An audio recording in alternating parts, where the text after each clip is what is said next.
précieux enfants, pour les préparer à la vie éternelle. Aide-nous avec ton esprit, ton roi Kodesh. Aide-nous à faire cette chose sacrée de les élever dans ta voie. Enseigne-nous à être un exemple en parole et en geste pour que nous puissions les conduire vers les voies de sagesse et de vérité. Nous prions que tu nous aides à les bénir aujourd'hui.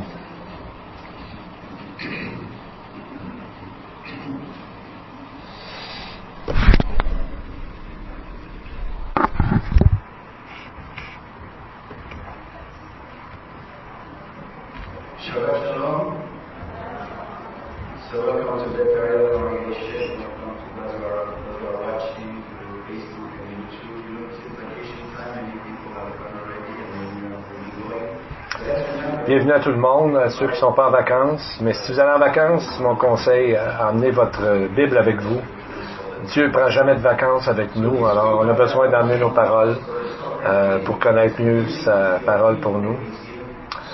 Je regardais les parties de soccer, la série mondiale du soccer, et quand il y a un but, les gens viennent fous, ils sautent, ils crient partout, sont heureux.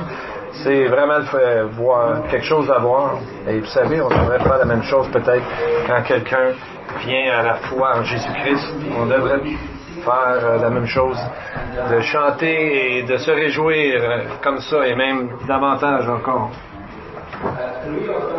Aujourd'hui, il y aura 3 enfants de Dieu qui vont faire un but éternel, qui vont décider de donner témoignage que leur vie a changé. Réna, Marc Mordehaï et André vont proclamer aujourd'hui que Jésus est le Seigneur et le Messie. C'est toujours une bénédiction de voir comment Dieu nous bénit. Et durant le temps des baptêmes, c'est toujours ce qui se passe. On voit la grandeur de Dieu et l'identification de la personne envers son Seigneur. Et donc, dans le fond, ça dit à tout le monde qui sont présents ici et tout le monde au ciel que Jésus est leur Messie et qu'ils ont cru par la foi en lui. Qui est Jésus-Christ pour vous? Jésus, on a dit que c'était un des plus grands leaders religieux qui a été connu, ou une des personnes les plus de grande influence qu'il y a eu sur notre planète. C'est vrai dans le sens où personne ne peut être comparé à lui, mais si on regarde juste sa vie comme étant une vie vraiment supérieure et morale, et à ce moment-là, il ressemble à certains hommes qui étaient aussi très très bons au niveau moral, etc. Mais il faut regarder qui il a déclaré être. Et c'est pourquoi il est venu sur notre planète, pour dire ce qu'il a fait comme travail. Il est divin. Il est devenu un être humain qui est mort à la crucifixion, qui est ressuscité et des morts. Et c'est là que tout est la base de notre foi.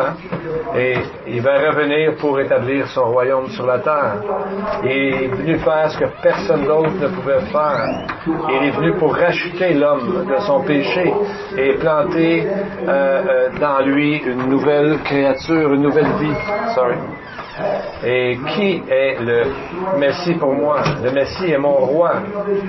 Et le roi des Juifs, le roi d'Israël, le roi national d'Israël, est un roi de justice.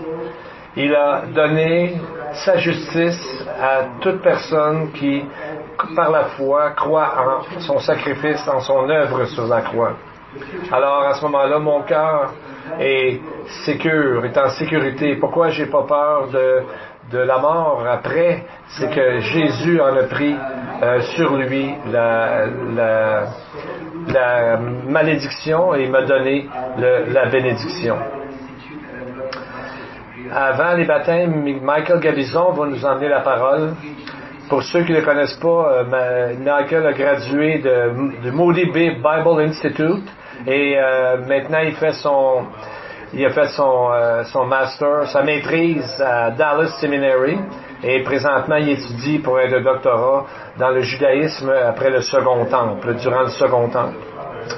Et je sais pas, comme papa, je me rappelle de lui quand il avait 3 ans, les cheveux tout croches, et je vois aujourd'hui une grande bénédiction dans sa vie.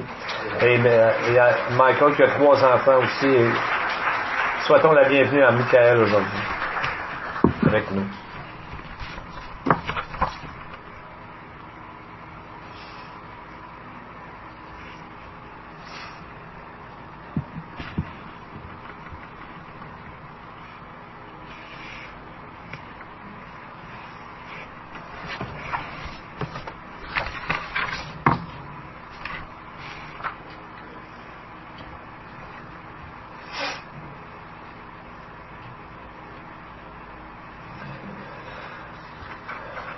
Si vous voulez,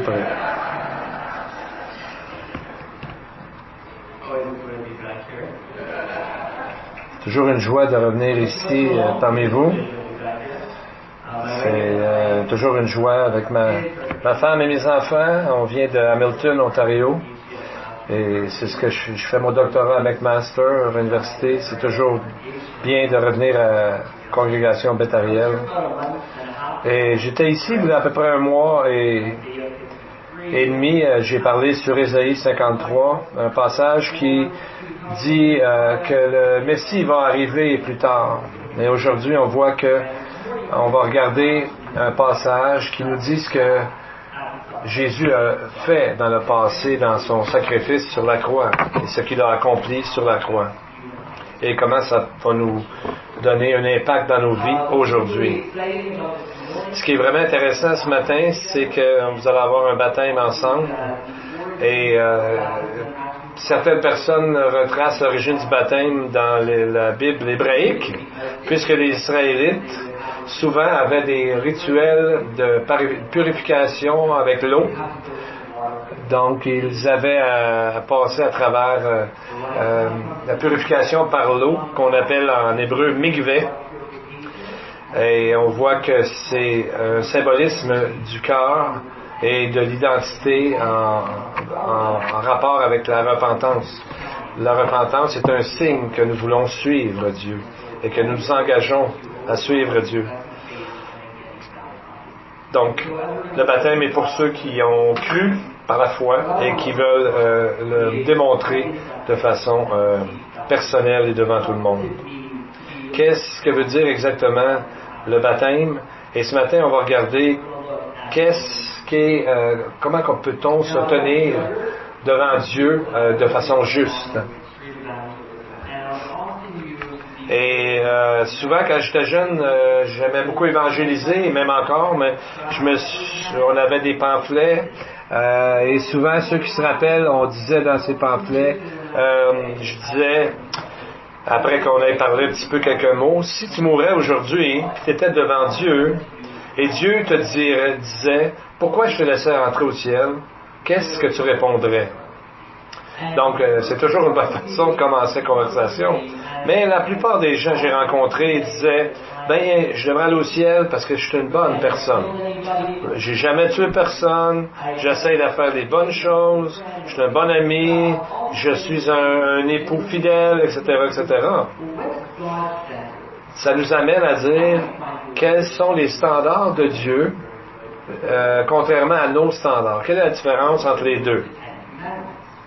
Et c'est là, si je considère que tu es une bonne personne, il faut que je me demande qu'est-ce qui est la perspective de Dieu sur toi en tant que personne.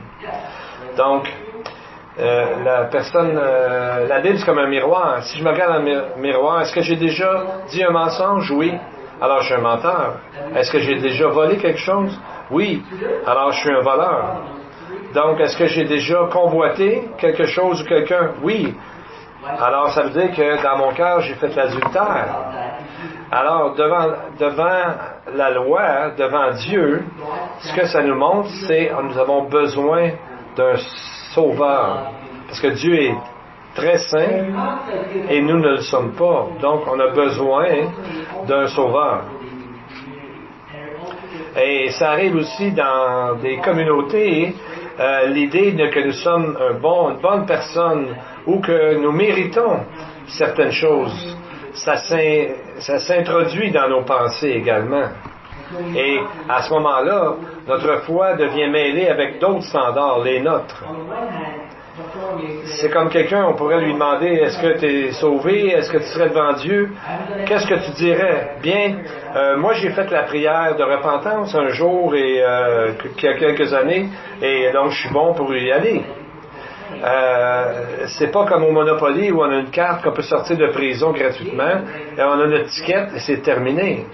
Jacques nous dit dans son épître, si tu dis que tu as la foi, mais tu n'as pas d'œuvre, il n'y a rien qui en résulte, peut-être que tu n'as pas la foi du tout.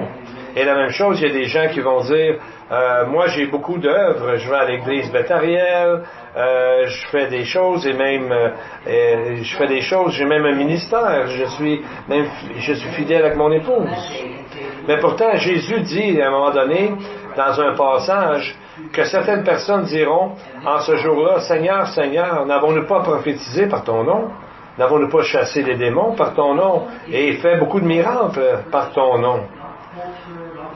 Et Jésus dit qu'il ne le connaît pas. Alors on voit que c'est pas par ce qu'on fait que Dieu nous reconnaîtra, mais par la grâce, par le sacrifice seul de Jésus-Christ. Et ce qui est intéressant, c'est lorsqu'on voit quand Jean-Baptiste a commencé son ministère, ils sont venus le vérifier, les chefs religieux sont venus voir de qui il était. Et il a répondu, « Produisez donc du fruit digne de la repentance. Et ne prétendez pas dire en vous-même, nous avons Abraham pour père, car je vous déclare que de ces pierres-ci, Dieu peut susciter des enfants à Abraham. » Donc on voit que les chefs religieux se basaient sur leur vie personnelle, sur leurs bonnes œuvres face à Dieu pour se présenter devant Dieu. Dieu dit qu'il pourrait faire des enfants avec les pierres qu'il y a là. Alors ce n'est pas la façon d'approcher Dieu par nos bonnes œuvres. C'est comme si quelqu'un disait, moi je suis correct parce que je suis correct en affaires, je suis un bon parent et je suis un étudiant qui travaille fort. Alors à ce moment-là, on ne peut pas non plus se baser sur ces choses-là, tout comme les chefs religieux ne peuvent pas se baser sur ce que était leur tradition religieuse. Le texte qu'on va lire, c'est souvent dit qu'il est le centre de l'Évangile. Le thème majeur est la justice de Dieu ici. Nous allons voir pas seulement la majesté de Dieu, mais la justice de Dieu qui nous est donnée lorsque nous avons la foi en Jésus-Christ. C'est la seule façon de se tenir devant Dieu, d'être agréé de Dieu. Donc, on va regarder premièrement notre position devant Dieu. La deuxième partie va être comment ça nous a été donné, cette position-là, où Dieu nous dit, bien, t'es justifié maintenant. Est-ce que Dieu fait juste faire ça une fois, enlever le péché de notre condamnation sur nous-mêmes? Qu'est-ce qu'il fait par la suite? Et 3, que faisons-nous à la suite de cela? Ce qu'il faut comprendre, le point majeur est que nous sommes tous, juifs ou gentils, au départ, sous la colère de Dieu. Mais le Messie, Jésus-Christ, a pris sur lui la condamnation de tous pour la payer pour nous et ensuite offrir la vie éternelle à ceux qui croiront en son nom. C'est totalement la main de Dieu, c'est totalement l'œuvre de Dieu qui nous donne tout cela. Le livre de Romains, nous voyons que c'est un livre où la théologie de beaucoup de choses, la justice, la justification, la sanctification, on en parle. Donc, on voit que cette congrégation est similaire un peu à Bethariel, parce que vous avez dans l'église de Rome, où Paul peut parler, des gentils, des gens, des païens, des nations, et des juifs qui ont déjà la parole de Dieu, la Torah, etc. Donc, on voit qu'il nous donne une image d'un nouvel homme dans le Messie Jésus. Et on voit que dans Romains, il démontre bien la clarité de l'Évangile. Dans Romains 1,16, c'est un texte qu'on chante souvent, je n'ai aucun honte de l'Évangile, car c'est une puissance de Dieu pour le salut de quiconque croit. Pour le juif d'abord et pour n'importe qui croit, gentil ou non. Parce que dans cet évangile, Dieu nous est révélé et il nous dit qui il est et comment s'approcher de lui. Donc, la question est comment la justice de Dieu peut nous être attribuée à nous, pécheurs. Et c'est là que Paul arrive à notre passage aujourd'hui, dans Romains 3, un peu plus loin. Paul nous dit que pour connaître la bonne nouvelle, il faut d'abord que tu connaisses la mauvaise nouvelle. C'est comme si je viens de voir ce matin, puis je t'amène une contravention, puis je te dis je l'ai payé à ta place. Peut-être tu vas être choqué, tu vas dire non, moi je fais pas de vitesse. Mais si je te montre une vidéo qui démontre clairement que pourquoi tu as eu une contravention, c'est que tu es allé trop vite. Et là, tu vas être encore plus content de voir que j'ai payé pour toi, parce que là, tu vois la preuve et on voit clairement que tu as péché, mais moi, tu as fait une erreur, mais moi, j'ai payé pour ton erreur. Et c'est ce que Dieu nous dit qu'il a fait dans ces merveilleux textes. Donc, ils n'avaient pas, les gens gentils n'avaient pas de révélation qui est dans la Torah par rapport à la montagne, à Moïse, etc. Mais Dieu leur dit d'abord aux gentils qu'ils ont supprimé la vérité pour adorer autre chose que Dieu lui-même ou autre personne. Et pour ce qui est des Juifs, et quand Paul leur dit, mais si tu portes le nom de Juif, c'est qu'eux autres avaient eu une révélation spéciale de Dieu particulière à travers les écrits de Moïse et d'autres. Et il leur dit qu'eux, dans le fond, se basent sur des choses extérieures, comme la circoncision, et pour l'alliance avec Dieu. Mais Dieu leur dit que ce n'est pas suffisant. C'est comme quelqu'un qui se promène avec une bague de mariage, il dit, moi je suis marié, mais il se promène partout, il fait l'adultère, puis après ça il dit, ben non, je suis un bon mari, regarde, j'ai une bague. Non. On voit que sa vie contredit ce qu'il a vraiment dans son cœur. Donc, le point principal du texte, c'est de nous montrer que autant les Juifs que les gentils sont tous coupables devant Dieu également, et que personne ne peut être sauvé si ce n'est par Jésus-Christ et son œuvre sur la croix. Quand on ne suit pas les standards de Dieu et qu'on ajoute, qu'on mixe avec nos standards, avec nous, ça ne peut pas fonctionner. Il y a à peu près 1 an, je me promenais avec mon garçon Jérémy qui a 3 ans, Jessie qui a à peu près 1 an à ce moment-là, et il y avait des jouets dans les mains. Et on marchait, et il disait, est-ce qu'on peut les acheter? Et j'ai dit non, c'est trop cher. Mon garçon Jesse de 3 ans, il a dit, Jérémy a dit, Jesse, qui a juste 1 an, il dit qu'on pouvait les acheter. Jesse, à ce moment-là, il parlait pas. Mais, premièrement, même s'il aimait ce qu'il voyait, même ce qu'il disait qu'il pouvait l'acheter, il n'y avait pas l'argent. Il est trop jeune pour avoir cet argent-là. Et de la même façon, quand ça arrive au salut, c'est impossible pour nous de pouvoir avoir les ressources nécessaires, être parfait, puisqu'il faut être parfait pour entrer dans le ciel. Et seulement Dieu lui-même peut faire cette chose et nous faire entrer.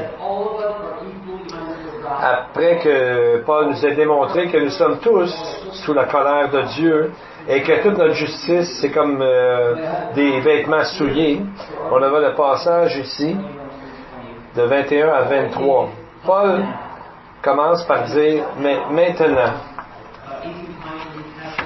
sans la loi est manifestée la justice de Dieu. Donc, Paul dit, maintenant, pour amener un contraste. Paul fait souvent ça dans d'autres lettres. Il amène un point et ensuite il dit mais maintenant. Il amène un contraste avec ce qui vient d'être dit. Un peu plus loin, il nous dit mais sans la loi. Qu'est-ce que ça veut dire sans la loi? Paul ne dit pas qu'on devrait être totalement sans loi et de vivre comme si la loi n'existait pas. Plutôt le contraire. Paul écrivait à Timothée, a dit que toute écriture est inspirée de Dieu et utile pour convaincre, etc. Donc, on voit que Paul n'est pas contre l'Hébreu et l'Ancien Testament. Au contraire, tout est basé là-dessus et Paul démontre les résultats de ce qui a été écrit dans le passé qui sont accomplis dans le Nouveau Testament. Donc, c'est que nous, à part la loi, on peut amener toutes sortes de choses. Qu'on est un ami fidèle, on travaille fort, on est une personne qui s'en fait pour les autres. Mais il nous dit qu'à part de ce que Dieu peut faire pour nous, nous ne pouvons pas avoir une relation avec Dieu. C'est comme si on disait, même si tu n'as jamais fait d'exercice, tu vas avoir des muscles de fer, ou encore que tu as manqué ton examen, mais tu passes quand même l'examen, tu arrives au niveau plus élevé. Seulement, Dieu peut faire ça pour nous.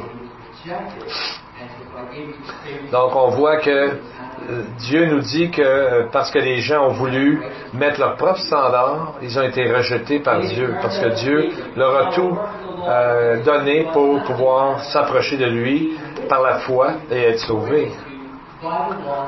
Donc, il nous parle à laquelle rendent témoignage la loi et les prophètes. Donc, on voit que la loi parlait à partir de Moïse et tous les prophètes. Et on voit quand Jésus a rencontré les disciples d'Emmaüs, qu'il a commencé par Moïse et tous les prophètes, il leur a expliqué dans les Écritures tout ce qui le concernait, lui, le Sauveur. Donc, on voit que tout ce qui est basé sur nos bonnes œuvres est comme un vêtement souillé. Mais Dieu, c'est pour ça qu'il doit nous donner son vêtement de justice qui a été offert à la croix au sacrifice de Jésus-Christ qui est mort pour nous.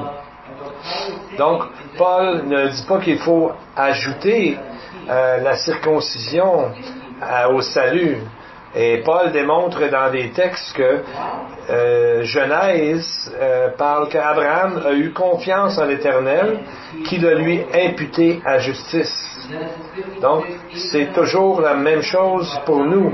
C'est par la foi qu'on peut être agréable à Dieu. Il y a beaucoup de textes qui parlent de ça. Et la seule façon d'entrer, c'est la foi. Il continue en disant, et même la justice de Dieu par la foi en Jésus-Christ pour tous ceux qui croient. Donc, à travers la foi, à travers la confiance en ce que Dieu a fait à la croix pour nous, c'est ce qui nous permet d'être sauvés. Et tous ceux qui ont la foi aujourd'hui sont un peu bombardés par des gens qui, soit des athées ou d'autres qui veulent dire que ça n'a pas de bon sens d'avoir une foi comme ça. Il y a un monsieur qui a dit, Richard Dawkins, que la foi, c'est comme croire au monstre spaghetti. Il n'existe pas vraiment, mais on l'a mis là pour faire peur un peu aux enfants. Non, Dieu existe et Dieu nous donne la possibilité par la foi de connaître qui il est et ce qu'il a fait. On vit tous par la foi chaque jour. Quand on prend l'avion, on ne va pas voir si le moteur est correct ou si le pilote a vraiment ses cartes de pilote. On prend foi, on prend confiance. Et à chaque fois que j'arrive ici en haut, je me fie sur que quelqu'un a mis ça assez solide pour que je tombe. Donc on vit par la foi dans ces choses-là aussi, des choses de tous les jours. Donc on voit que Paul ici nous dit que la justice de Dieu nous est imputée par la foi dans l'œuvre de Jésus-Christ à la croix. Et à ce moment-là, la colère de Dieu n'est plus sur nous, mais sa grâce vient sur nous. Et il y a un passage très connu qui dit, à la suite dans notre texte, il n'y a pas de distinction, car tous ont péché, sont privés de la gloire de Dieu. Donc, on voit qu'il n'y a pas de distinction. Et ça veut dire qu'on ne peut pas, on sont privés de la gloire de Dieu, ça veut dire qu'on ne peut pas arriver au standard parfait de Dieu par nous-mêmes. Il y a plusieurs religions qui vont nous dire comment tu peux dire qu'il y a seulement Jésus qui peut nous sauver, il y a seulement un nom. Ils nous disent que c'est une religion trop exclusive, qu'il y a seulement un chemin. C'est vrai qu'il y a juste un chemin, mais c'est en même temps une foi très ouverte. Quoi que ce soit que tu aies fait dans ton passé, tout le monde est bienvenu, chaque personne est invitée. Tu sais, souvent quand on dit, on parle de ça, mais que quelqu'un va me dire, ouais, mais mettons que quelqu'un là est un voleur, un meurtrier, et à la dernière seconde, il va proclamer la voix de Dieu, avoir foi en Dieu, et il est sauvé comme ça. Bien, premièrement, il faut toujours regarder les exemples de la Bible elle-même. Rappelez-vous qu'il y avait 2 bandits à chaque côté de Jésus sur la croix. Il y en a un qui dit, rappelle-toi de moi quand tu vas entrer dans ton royaume. Qu'est-ce que Jésus a dit? Ah, si tu étais venu il y a une semaine ou 2 semaines, j'aurais pu arranger de quoi pour que tu rentres. Mais là, il est trop tard. Non. Jésus a dit, aujourd'hui même, je te dis que tu vas être dans le paradis. Deuxièmement, ils ne peuvent pas réaliser la dépravité totale de leur propre vie parce qu'ils disent « Ah, mais j'ai pas tué personne. » Mais le péché, c'est le péché. On est tous dans le même bateau. Qu'on ait fait des choses très graves ou non, pour Dieu, le péché est le péché. C'est comme moi, je suis pas très grand. Si je joue au basketball, c'est sûr que je ferai jamais un panier. Les gens sont beaucoup plus grands. Donc, les gens pourraient dire, ben, OK, ils sont plus forts que moi. Mais si je disais, pour gagner, il faut toucher au plafond de l'église de Beth-Ariel, personne ici peut faire ça par lui-même. Donc, voyez-vous, on est tous dans le même problème. Et seulement Dieu peut nous sortir de ce bateau-là pour prendre une image. Donc, le message est ouvert à chacun ici ce matin.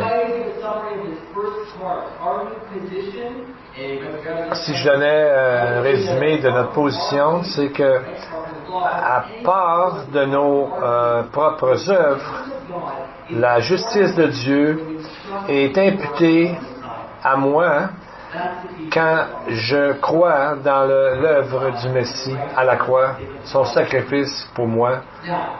C'est ouvert à chacun, chaque personne. Deuxièmement, on va voir comment cette position nous a été donnée. Mais c'est un peu comme si je suis dans une cour et le juge dit, cet homme a brisé la loi, il a fait telle chose, mais tu peux partir. Donc, cette personne-là ne pourrait pas normalement être juge parce qu'elle laisse le mal aller comme ça.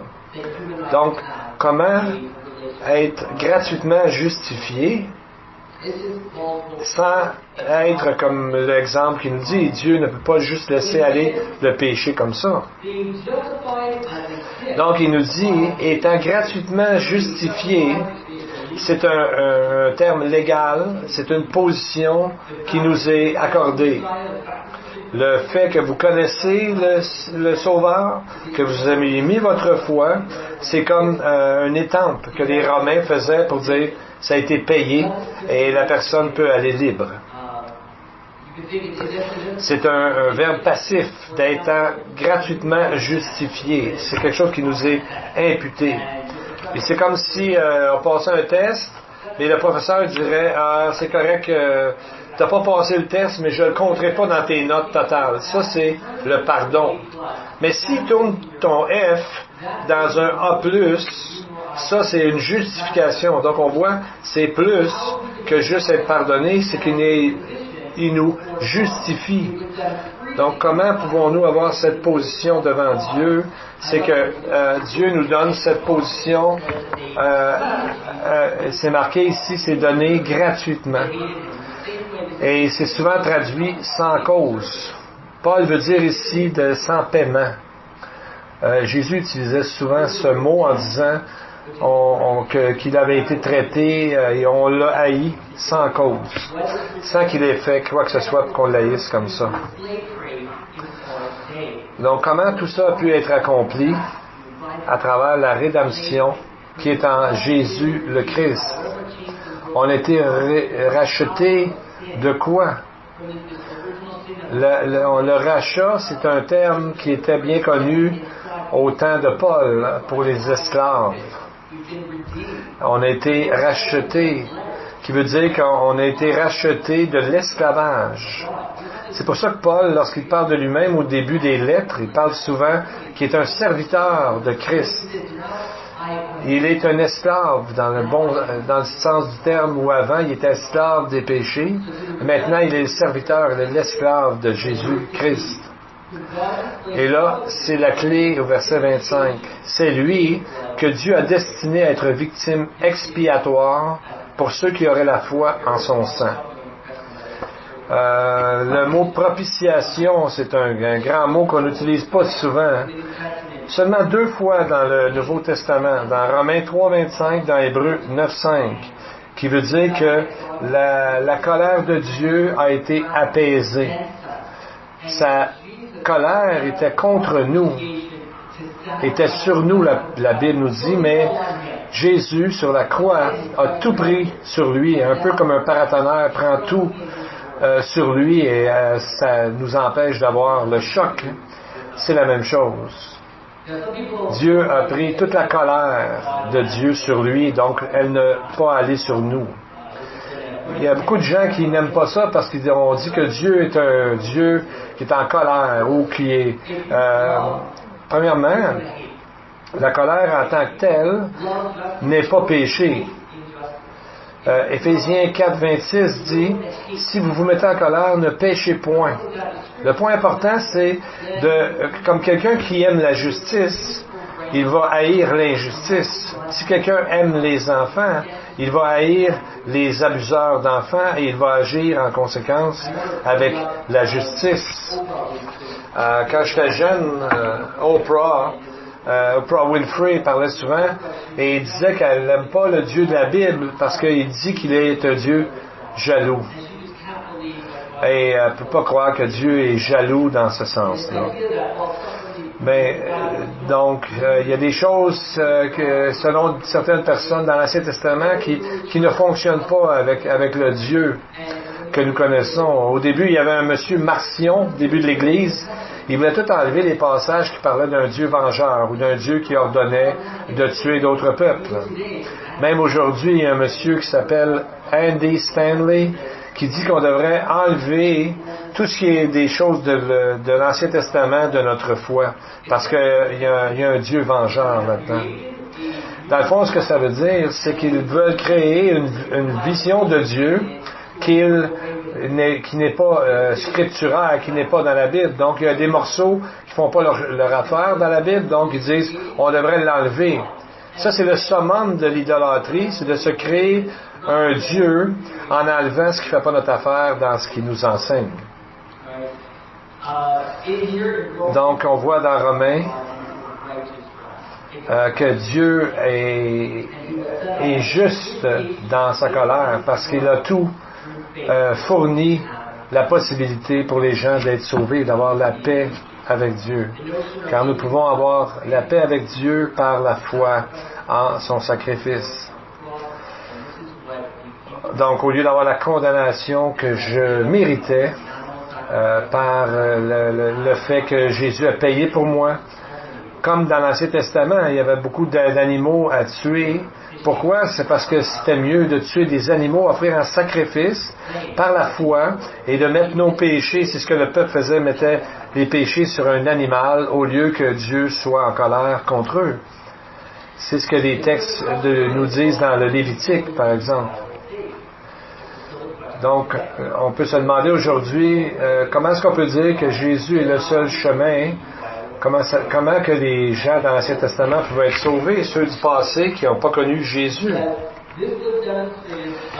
Il dit que c'était pour démontrer sa justice, parce qu'au temps où Dieu était patient, il a passé par-dessus tous les péchés pour en arriver un jour à régler tout le problème dans l'œuvre parfaite de Jésus-Christ.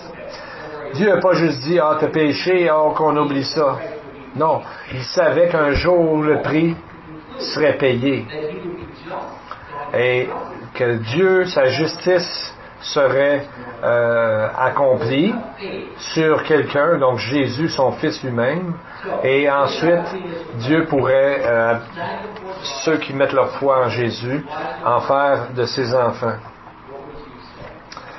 Encore, si on demandait comment ça se fait que je peux entrer au ciel, on pourrait dire, bien, je savais que j'étais 100% sous ta colère, mais à cause de l'œuvre et le sacrifice de Messie sur la croix, et j'ai mis ma confiance, ma foi sur ce sacrifice, et il m'a été imputé la justice de Dieu par ta grâce, et c'est à cause de quoi je peux me tenir devant toi aujourd'hui.